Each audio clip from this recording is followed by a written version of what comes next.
Gaza fired 4,000 rockets into Israel. What would you say Israel should have done instead of what they did?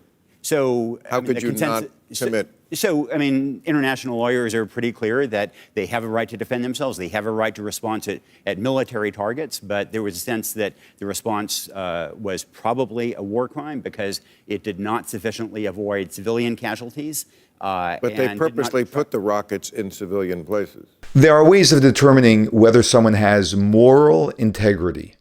And one of the very simplest ways to determine that is by listening to them and seeing if they are towing a consistent party line or whether they are actually open to ideas which are not necessarily consistent with their classic, line and party. And very few people actually pass this test of demonstrating moral integrity. One of the few people that does, surprisingly, I would say to many, and to many others shockingly, is Bill Maher. And he has demonstrated clarity of thought, even though many who are generally speaking aligned with his thinking or his liberal thinking, he is willing to depart from that when the facts are different. Let's watch this clip.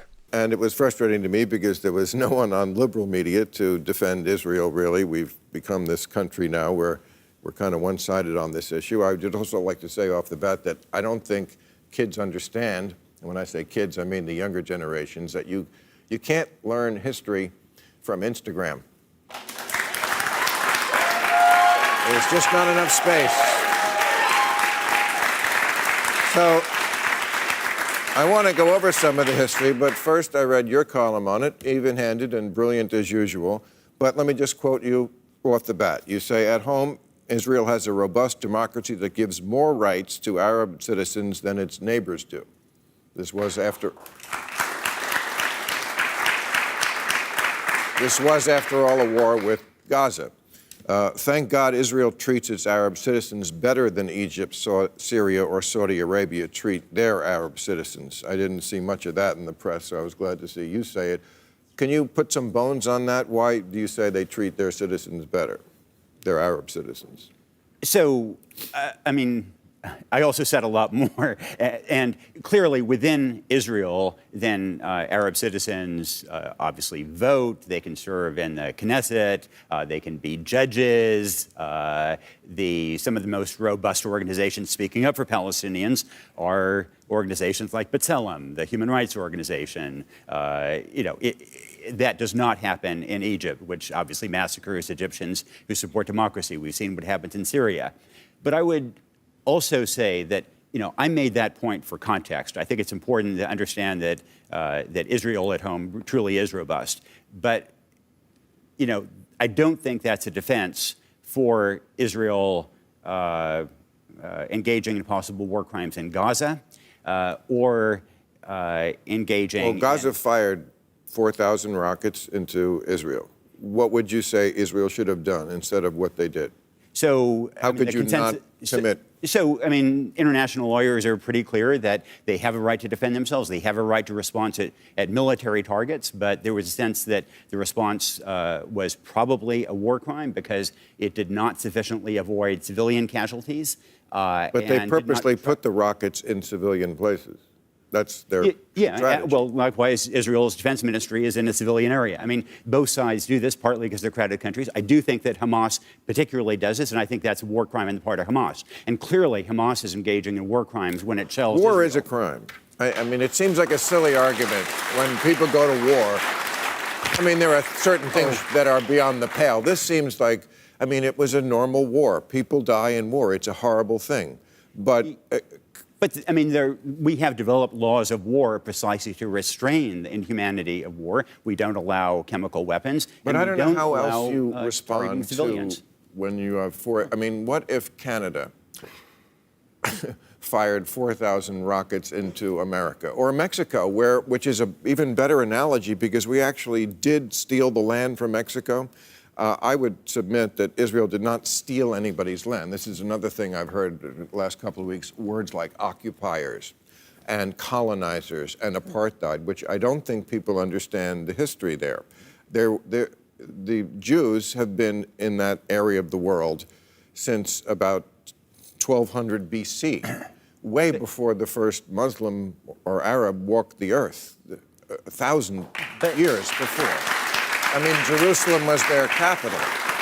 Okay, so if it's just about who got there first, it's not even close. There have been a continuous Jewish presence. Yes, the Jews were the ones who were occupied by everybody. The Romans took over at some point, and then the Persians and the Byzantines, and then the Ottomans.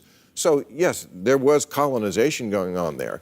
Beginning in the 20th, 19th century, they started to return to Palestine, which was never an Arab country. There was never a country called Palestine that was a distinct Arab country.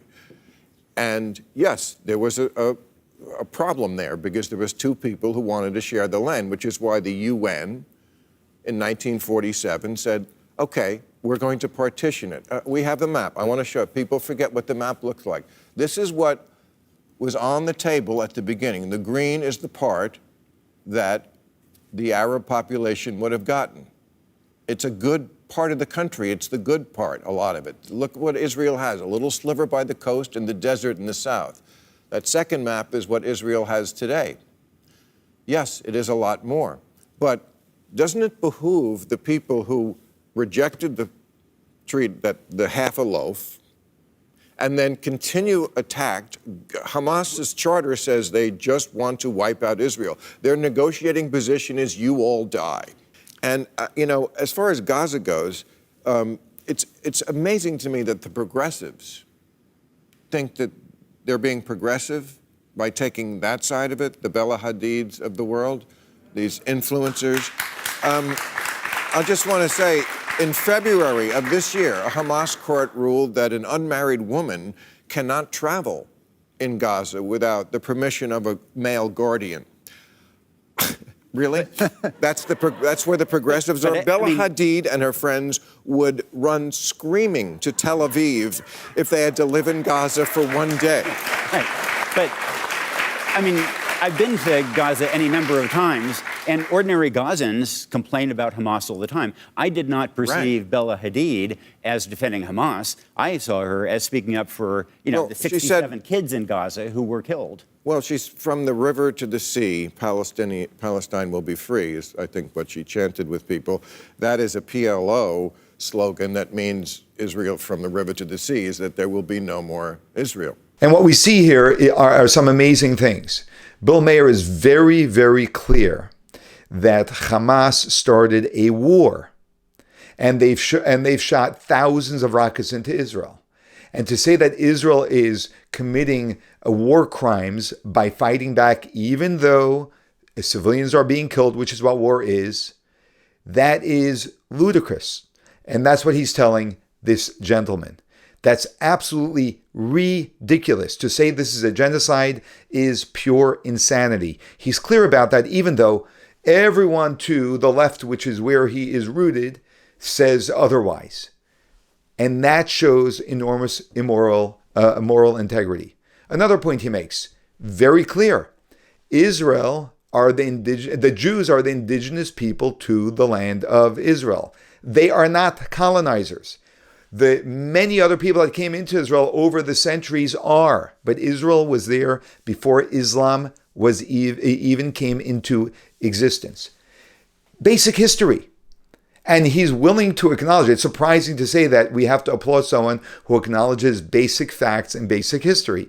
But being that he is part of a party that doesn't, a party of thinkers that don't, and a line of thinkers that don't, it takes a lot of courage to do so. And he has that courage. That's why he is a person that has moral integrity. And he demonstrates that had the Arabs simply accepted the land that Israel would have given them, they would have had an enormous swath of land in Israel. They rejected it every single time land was offered to them. It's very clear. You have to be blinded not to understand that they don't want land. They want the Jewish people dead.